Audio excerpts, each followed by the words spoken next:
Assalamualaikum warahmatullahi wabarakatuh. Kami dari kelompok 9 akan mempresentasikan tentang strategi eksekusi dengan nama kelompok sebagai berikut.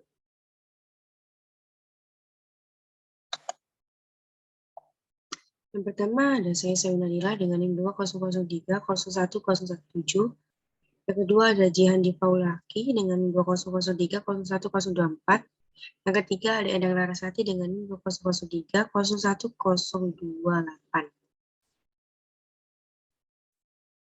Yang pertama, model manajemen strategis komprehensif. Di semua organisasi, kecuali organisasi terkecil, transisi dari perumusan strategi ke implementasi strategi memerlukan pergeseran tanggung jawab dari ahli strategi ke manajer divisi dan fungsional. Masalah implementasi dapat muncul karena pergeseran tanggung jawab ini, terutama jika keputusan perumusan strategi mengejutkan manajer tingkat menengah dan bawah. Manajer dan karyawan lebih termotivasi oleh kepentingan pribadi yang dirasakan daripada kepentingan organisasi, kecuali jika keduanya bertepatan. Perumusan dan implementasi strategi dapat dikontraskan dengan cara yang diilustrasikan pada tabel berikut. Formulasi strategi, posisikan kekuatan sebelum aksi.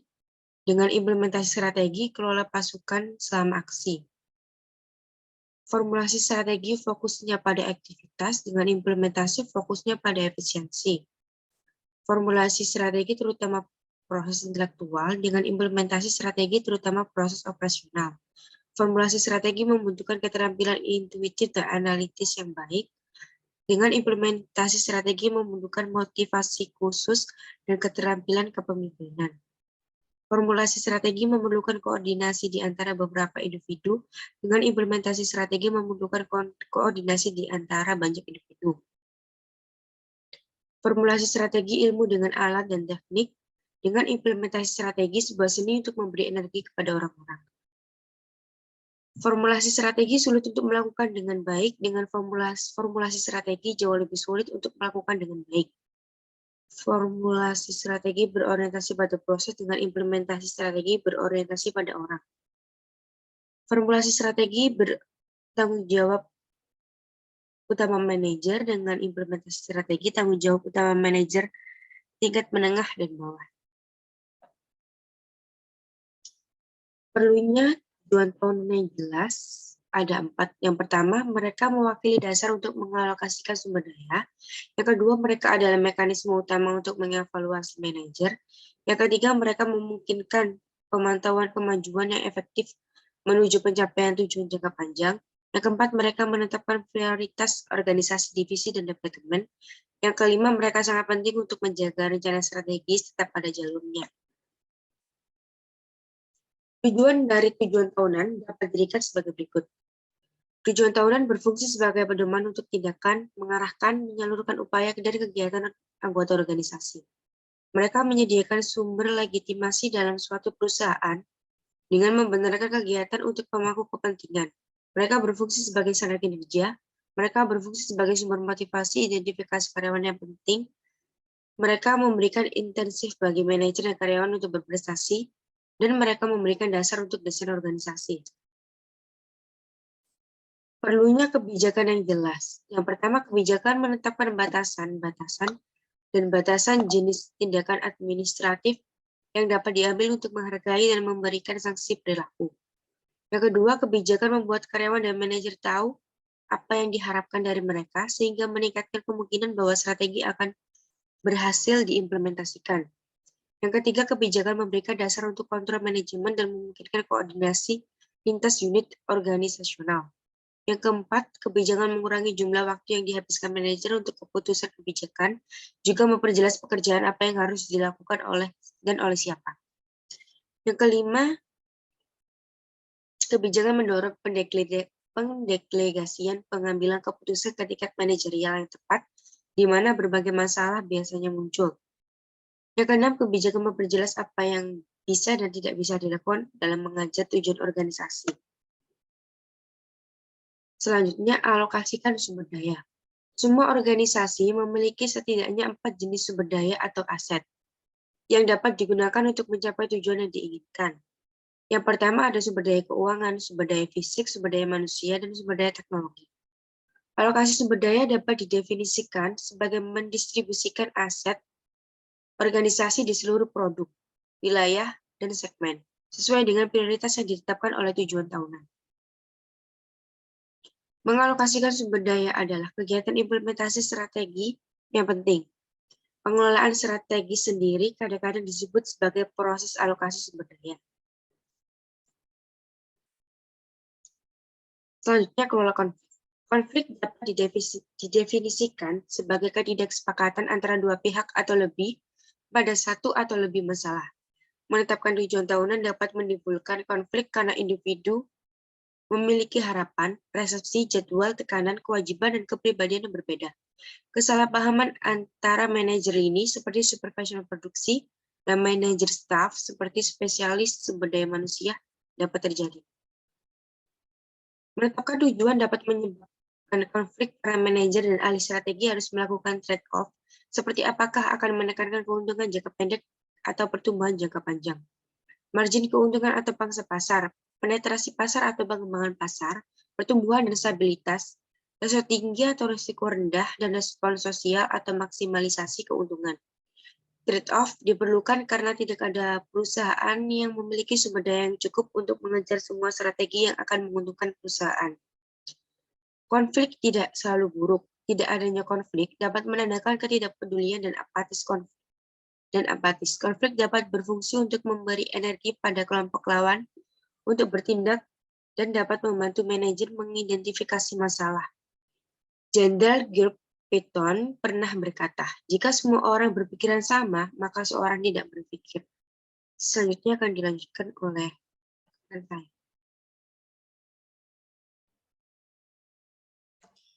Yang selanjutnya ada mencocokkan struktur dengan strategi.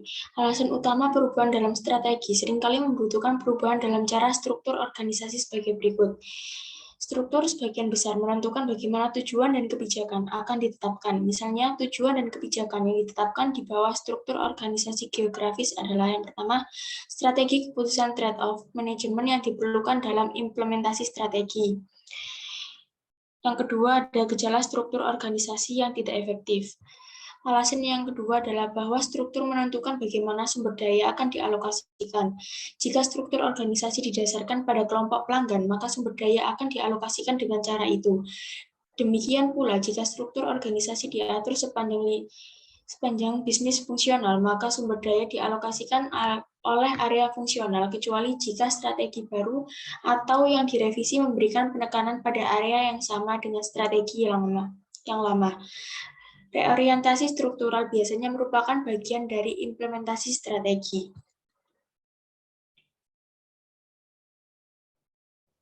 Next.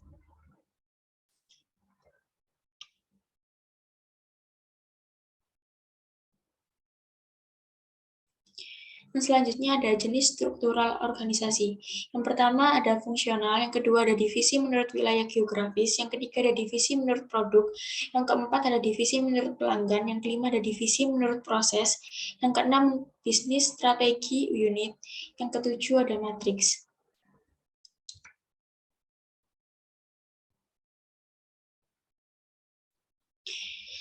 Yang pertama, struktur fungsional. Struktur yang paling banyak digunakan adalah tipe fungsional atau terpusat karena struktur ini adalah yang paling sederhana dan paling murah dari 7 alternatif. Keuntungan struktur organisasi fungsional yang pertama ada sederhana dan murah, yang kedua memanfaatkan spesialis kegiatan bisnis seperti pemasaran dan keuangan, yang ketiga meminimalkan kebutuhan akan sistem kontrol yang rumit, yang keempat memungkinkan pengambilan keputusan yang cepat.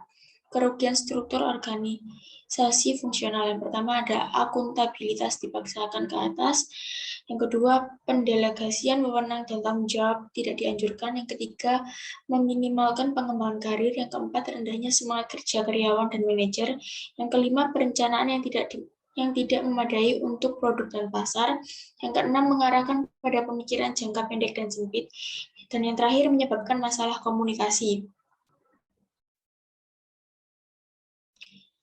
Yang kedua ada struktur divisi. Struktur divisi kadang-kadang disebut sebagai segmen pusat laba atau unit bisnis. Ketika sebuah organisasi kecil tumbuh, ia memiliki lebih banyak kesulitan dalam mengelola produk dan layanan yang berbeda di pasar yang berbeda. Beberapa bentuk struktur divisi umumnya diperlukan untuk memotivasi karyawan, mengendalikan operasi, dan bersaing dengan sukses di lokasi yang beragam. Struktur divisi berdasarkan wilayah geografis cocok untuk organisasi yang strateginya perlu disesuaikan agar sesuai dengan kebutuhan dan karakteristik khusus pelanggan di wilayah geografis yang berbeda. Jenis struktur ini paling sesuai untuk organisasi yang memiliki fasilitas cabang serupa yang berlokasi di area yang tersebar luas. Struktur divisi berdasarkan wilayah geografis memungkinkan partisipasi lokal dalam pengambilan keputusan dan koordinasi yang lebih baik dalam suatu wilayah. Struktur divisi dapat diatur dalam salah satu dari 4 cara berikut ini. Yang pertama ada struktur menurut wilayah geografis, yang kedua menurut produk atau layanan, yang ketiga menurut pelanggan, yang keempat menurut proses.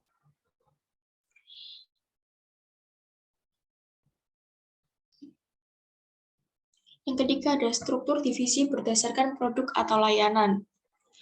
Efektif untuk menerapkan strategi ketika produk atau layanan tertentu membutuhkan penekanan khusus. Juga jenis struktur ini banyak digunakan ketika sebuah organisasi hanya menawarkan sedikit produk atau layanan atau ketika produk atau layanan organisasi berbeda secara substansial.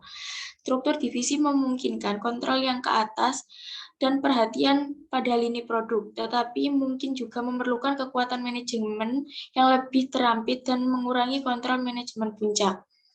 Adapun keuntungan struktur organisasi divisi.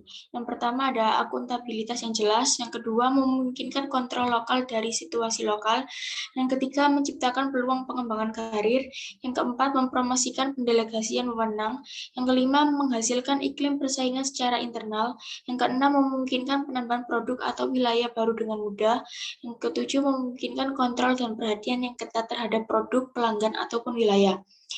Adapun kerugian struktur organisasi divisi, yang pertama mahal, yang kedua duplikasi kegiatan fungsional, yang ketiga membutuhkan tenaga manajemen yang terampil, yang keempat membutuhkan sistem kontrol yang rumit, yang kelima persaingan antar divisi bisa menjadi begitu kuat hingga disfungsional, yang keenam dapat menyebabkan terbatasnya berbagai ide dan sumber daya, yang ketujuh beberapa wilayah produk atau pelanggan mungkin menerima perlakuan khusus.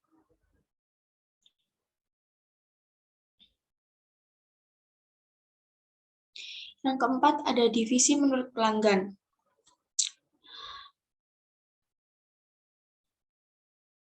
Ketika beberapa pelanggan utama sangat penting dan banyak layanan berbeda diberikan kepada pelanggan ini, maka struktur divisi berdasarkan pelanggan dapat menjadi cara yang paling efektif untuk menerapkan strategi. Struktur ini memungkinkan organisasi untuk secara efektif memenuhi persyaratan kelompok pelanggan yang didefinisikan dengan jelas. Misalnya perusahaan penerbit buku sering mengatur kegiatan mereka di sekitar kelompok pelanggan seperti perguruan tinggi, sekolah menengah, dan sekolah komersial swasta. Beberapa perusahaan penerbangan memiliki 2 divisi pelanggan utama. Yang pertama ada penumpang, dan yang kedua ada layanan kargo.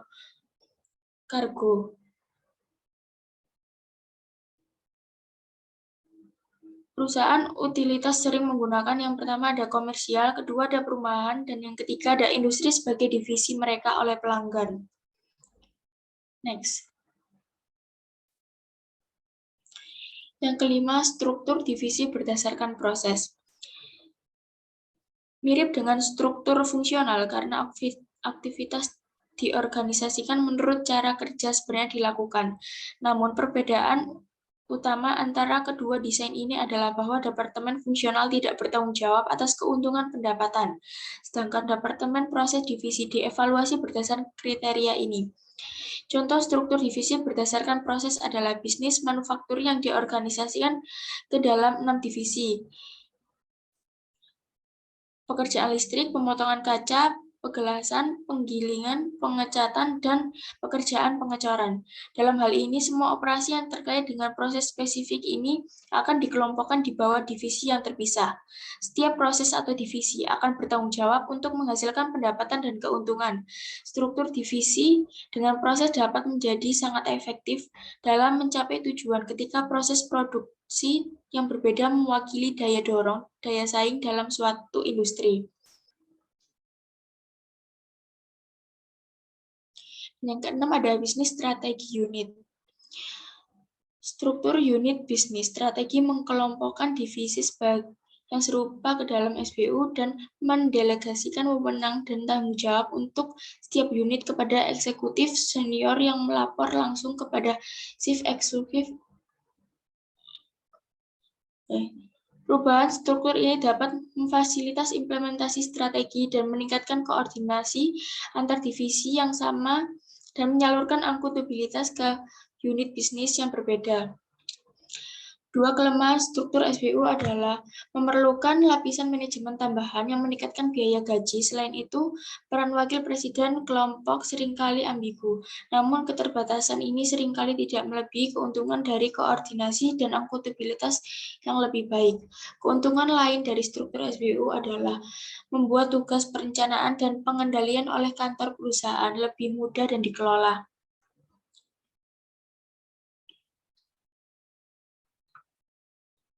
Yang terakhir ada matriks. Struktur matriks adalah yang paling kompleks dari semua desain karena bergantung pada arus, otoritas, dan komunikasi vertikal dan horizontal. Sebaliknya, struktur fungsional dan divisi terutama bergantung pada arus vertikal, otoritas, dan komunikasi. Struktur matriks dapat menghasilkan overhead yang lebih tinggi karena menciptakan lebih banyak posisi manajemen. Kelemahan lain dari struktur matriks yang berkontribusi pada kompleksitas keseluruhan termasuk garis pada otoritas anggaran, pelanggan prinsip kesatuan komando, sumber ganda, penghargaan dan hukuman, wewenang bersama, saluran pelopor ganda, dan kebutuhan untuk ekstensif, serta sistem komunikasi yang efektif. Adapun keuntungan struktur matriks, yang pertama ada jelas tujuan proyek. Yang kedua, hasil pekerjaan terlihat jelas oleh karyawan. Yang ketiga, mudah untuk menutup proyek. Yang keempat, memfasilitasi penggunaan peralatan, personel, dan fasilitas khusus. Yang kelima, sumber daya fungsional bersama alih-alih sumber daya duplikat seperti dalam struktur divisi. Adapun kerugian struktur matriks. Yang pertama, membutuhkan arus komunikasi vertikal dan horizontal yang sangat baik. Yang kedua, mahal karena menciptakan lebih banyak posisi manajer. Yang ketiga, melanggar prinsip kesatuan komando. Yang keempat, menciptakan garis ganda otoritas anggaran. Yang kelima, menciptakan dua sumber penghargaan dan hukuman. Yang keenam, menciptakan otoritas dan pelaporan bersama. Yang ketujuh, membutuhkan rasa saling percaya dan pengertian. Selanjutnya dilanjutkan oleh rekan saya. Selanjutnya, masalah produksi atau operasi strategis. Kemampuan, keterbatasan, dan kebijakan produksi atau operasi dapat secara signifikan meningkatkan atau menghambat pencapaian tujuan. Proses produksi biasanya merupakan lebih dari 70% dari total aset perusahaan. Keputusan strategis terkait produksi pada ukuran pabrik, lokasi pabrik, desain produk, pilihan peralatan, jenis perkakas, ukuran persediaan, pengendalian kualitas, pengendalian biaya, penggunaan standar, spesialis pekerjaan, pelatihan karyawan, peralatan dan pemanfaatan sumber daya, pengiriman dan pengemasan, serta inovasi teknologi dapat menentukan berhasil tidaknya upaya implementasi strategi.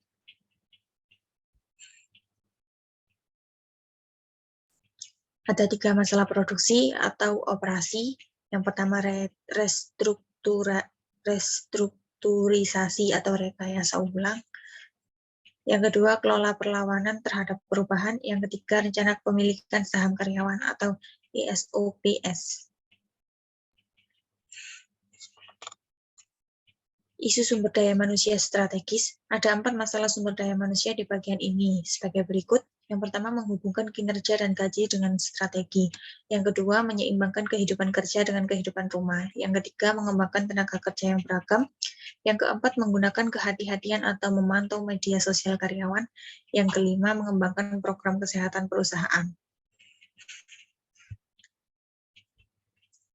Contoh kasus,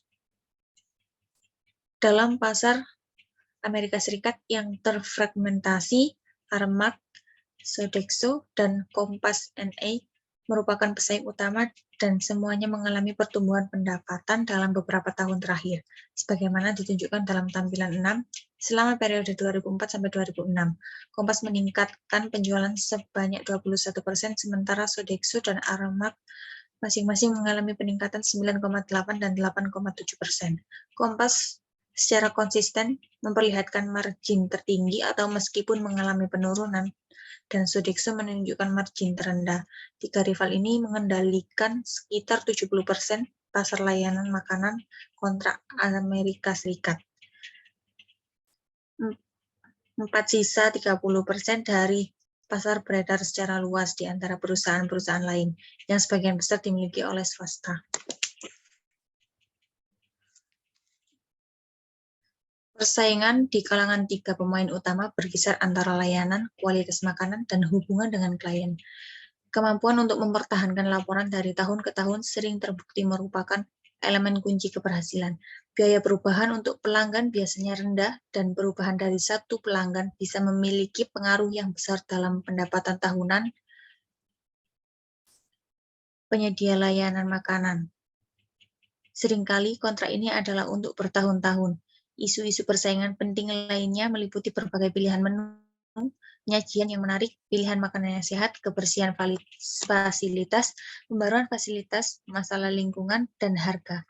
Oleh karena layanan yang diberikan secara langsung berkaitan dengan masing-masing karyawan, perusahaan berusaha keras untuk memiliki karyawan dengan masa jabatan yang lama dan bisa memberikan pelayanan yang sangat baik dalam cara yang menyenangkan.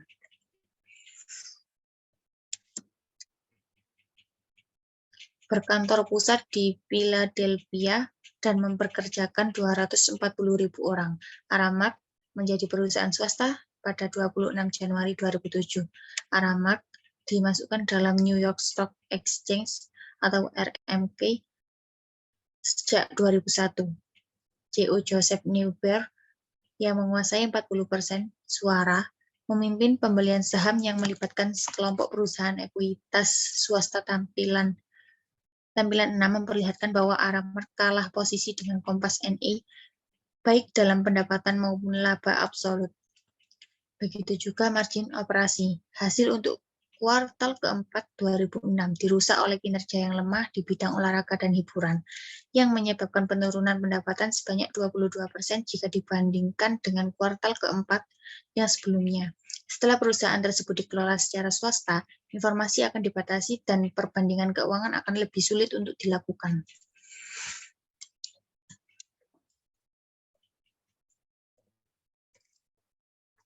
Berkantor pusat di Marseille, Prancis, Sodexo memperoleh 80% pendapatannya dari luar Prancis. CEO Michel Lendl ingin meningkatkan pendapatan sebanyak 7% dan laba operasi sebanyak 12% setiap tahunnya.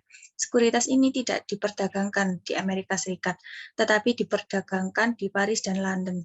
Sodexo memiliki neraca yang kuat dan sedang mencari akuisisi. Sodexo mempekerjakan 324.000 karyawan di 80 negara dan mencapai total pendapatan pada 2005 sebesar 11,7 miliar dan 12,8 miliar pada tahun 2006. Tampilan 6 menunjukkan bahwa Sodexo memiliki margin operasi terendah dari tiga besar pesaing Amerika Serikat. Laba untuk tahun 2005 dan 2006 masing-masing adalah 333 juta dan 407 juta. Secara keseluruhan, 50 besar perusahaan kontrak meningkatkan pendapatan sebanyak 8,3% pada tahun 2005, karena orang Amerika mengkonsumsi lebih banyak makanan di luar rumah. Meskipun pangsa pasar tempat makan perusahaan pengontrak adalah 75%. Sektor lain memiliki bagian pengontrak yang jauh lebih rendah yang menciptakan peluang signifikan untuk pertumbuhan berkelanjutan. pengontrak menguasai pangsa pasar sebanyak 18% untuk sekolah, 22% untuk fasilitas koreksi, dan 23% untuk perawatan kesehatan. Sebagaimana tampak dalam tampilan 7,5 sektor ini, semuanya berkembang dengan pesat.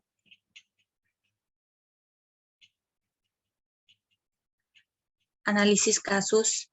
Setelah membaca mengenai kasus tersebut, bahwa yang dialami Kompas Group merupakan salah satu contoh permasalahan yang mengenai persaingan di Amerika Utara, karena permasalahan terjadi di antara layanan, kualitas makanan, dan beberapa hubungan dengan klien. Beberapa hambatan yang menyebabkan Kompas Group mengalami permasalahan persaingan di Amerika Utara. Yang pertama, Kompas secara konsisten melihatkan margin tertinggi atau meskipun mengalami beberapa penurunan, dan Sodexo yang menunjukkan margin terendah. Tiga rival ini mengendalikan sekitar 70% dari pasar layanan makanan. Sisanya yaitu 30% dari pasar beredar secara luas di antara perusahaan-perusahaan yang lainnya yang sebagian dimiliki oleh swasta.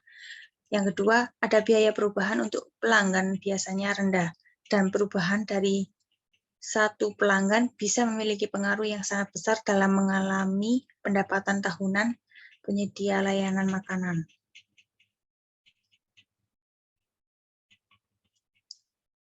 Selanjutnya saya kembalikan kepada moderator.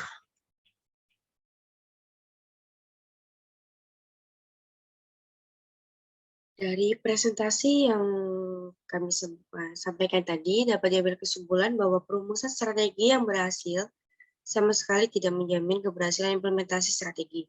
Meskipun saling bergantung, perumusan strategi dan implementasi strategi secara karakteristik berbeda. Dalam satu kata, implementasi strategi berarti perubahan. Secara luas sepakati bahwa pekerjaan yang sebenarnya dimulai setelah strategi dirumuskan. Implementasi strategi yang sukses membutuhkan dukungan, serta disiplin dan kerja keras dari manajer dan karyawan yang termotivasi. Terkadang menakutkan untuk berpikir bahwa suatu individu dapat menyabotase upaya implementasi strategi yang tidak dapat diperbaiki. Perumusan strategi yang tepat saja tidak cukup karena manajer dan karyawan harus termotivasi untuk menerapkan strategi tersebut. Isu manajemen yang dianggap penting dalam menghubungkan kinerja dan gaji dengan strategi. Menciptakan iklim organisasi yang kondusif untuk perubahan, mengelola hubungan politik, menciptakan budaya yang mendukung strategi, mengadaptasi proses produksi dan operasi, dan mengelola sumber daya manusia. Menetapkan tujuan tahunan, merancang kebijakan, dan mengalokasikan sumber daya adalah kegiatan implementasi strategi utama yang umum bagi semua organisasi. Tergantung pada ukuran dan jenis organisasi, masalah manajemen lainnya dapat menjadi sama pentingnya untuk keberhasilan implementasi strategi.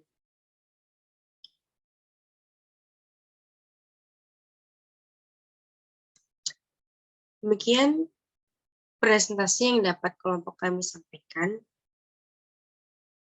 Kurang lebihnya mohon maaf. Wassalamualaikum warahmatullahi wabarakatuh.